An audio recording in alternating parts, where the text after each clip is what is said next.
ఒకసారి నేను హాస్పిటల్లో ఉన్నప్పుడు కరెంటు షాక్ కొట్టిందని కరెంటు లైన్ మన్ని పట్టుకొచ్చినారు 23 ఏళ్ళ వయసు అతనికి. 10 నిమిషాలు అయిందంట షాక్ కొట్టి. నా దగ్గరికి వచ్చేటికి చనిపోయాడు. మెడలో ఈ దవడేమో కింద ఏలు పెడితే తెలుస్తుంది నాడి. మీరు ఎవరైనా చూసుకోవచ్చు. మనిషి బతుకున్నాడో పోయినాడో తెలియటానికి సింపుల్ మెథడ్ ఇక్కడ తెలుస్తుంది.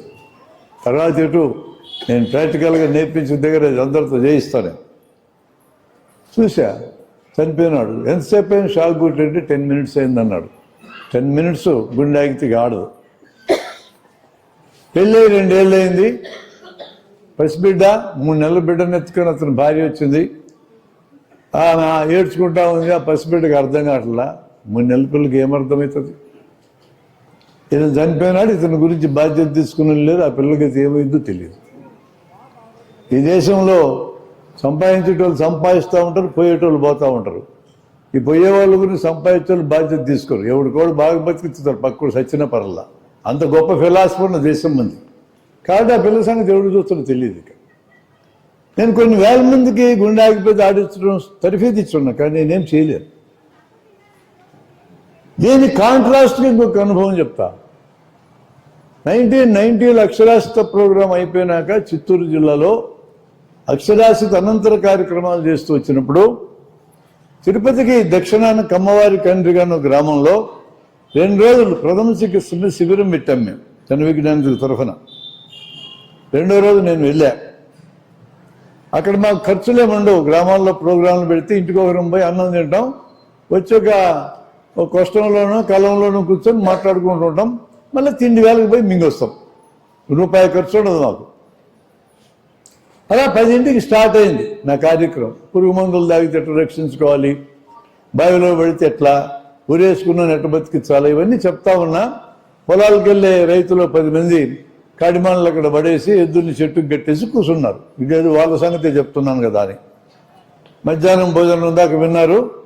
విన్న తర్వాత ఏం సార్ ఇవన్నీ మాకు చెప్పాల్సినవి కదా, వీళ్ళేంటి పిల్లలందరినీ పట్టుకొచ్చి 200 మందిని కూర్చోబెట్టి చెప్తున్నారు అన్నారు. ఆ పిల్లలందరూ మీ గ్రామాల పిల్లలేరా నాయన, మీ అందరికీ నేర్పించడానికి వీళ్ళకి ముందు నేర్పిస్తున్నామన్నాం. అట్లయితే సరేలే అన్నారు.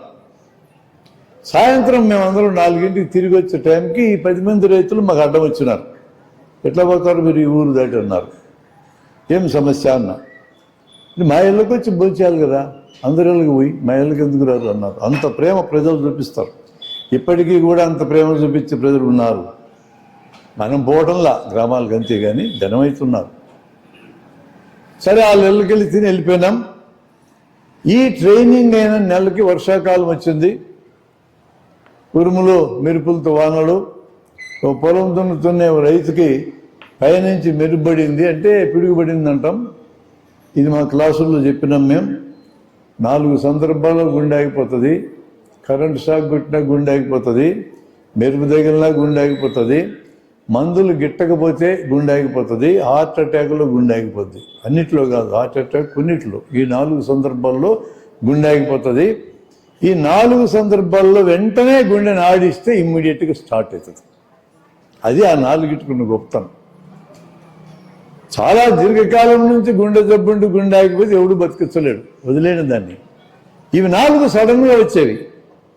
కరెంటు షాకు, పిడుగుపడడం, రియాక్షను, హార్ట్ అటాక్. మా ట్రైనింగ్లో పాల్గొన్న కుర్రవాడు పక్క పొలం దున్నుతున్నాడు. ఈ పొలం దున్నేవాడికి మెరుపు తగిలింది, పడిపోయినాడు అక్కడ. వెంటనే నేను చెప్పిన క్లాసు గుర్తొచ్చింది, పరిగెత్తుకొని వెళ్ళాడు. మెడలో నాడి చూశాడు, నాడి తెలియటంలా. నేల మీద అక్కడే పడుకోబెట్టి ఎదురు నొక్కే మెథడ్ మేము నేర్పించాం. ఇప్పుడు మీకు నేర్పిస్తా నేను. ఆ మెథడ్ 20 సార్లు నొక్కగానే లేచి కూర్చొని ఏమైంది నాకు అన్నాడు. బతికాడు అతను. ఆ కుర్రాడు ఎవడో నాకు గుర్తులేదు, కానీ వాడు చనిపోయేదాకా ఈ అనుభవాన్ని మర్చిపోడు. కొన్ని 100 మందికి చెప్పుకుంటా నేను బతికించిన మనిషినని. థ్రిల్ కదా అది. ప్రతి పౌరుడికి, అమ్మాయికి అబ్బాయికి అందరికీ కూడా ఈ స్కిల్ వచ్చి ఉండాలి. ఎక్కడ నేర్పించగలం? అందరికీ నేర్పాలంటే school is the best place and teacher is the best person. ఇవాళ నేను నేర్పించేది 5 నిమిషాల్లో నేర్పిస్తా. గుండె ఆగిపోయి ఆడించడం ఎలాగో మీ ప్రతి విద్యార్థికి మీ స్కూల్తో స్టార్ట్ చేయండి. వీళ్ళు పోయి వాళ్ళ అమ్మ నాన్నలకు పోయి చెప్తారు, మా టీచర్లు మా గుండె ఆగిపోయి ఆడించడం నేర్పించారంటారు. ఆ పిల్లలకేం గుండె లాగవు, వాళ్ళ న్యాయంలకు ఆగుతాయి ఫ్యూచర్లో. వాళ్ళు బతికించుకుంటారు. వాళ్ళు టీచర్లు కూడా అప్పుడప్పుడు ఆగుతాయి, వాళ్ళని కూడా బతికిస్తారు. మహిళలకి 45 ఏళ్ళ లోపల మీకున్న హార్మోన్స్ వల్ల రక్షణ వలన మీకు గుండెలు ఆగవు. మీకు ఆ రక్షణ ఉంది ప్రకృతి నుంచి. మీకు రిస్క్ ఫ్యాక్టర్స్ ఉంటే ఆగుతాయి. అవి లేకుండా చూసుకోండి, మీకు 45 ఏళ్ళ దాకా నా క్లాస్ వినే అవసరమే లేదు. కానీ మీ మగ టీచర్లు ఉన్నారు స్కూళ్ళల్లో, వాళ్ళకి డేంజర్ ఉంది. అమ్మ నాన్నలకి డేంజర్ ఉంది. ఈ పిల్లలు నేర్చుకుంటే వాళ్ళు బతికించుకుంటారు. ఇట్లాంటి ఒక విద్యను మనం పరిచయం చేయబోతున్నాం సమాజానికి.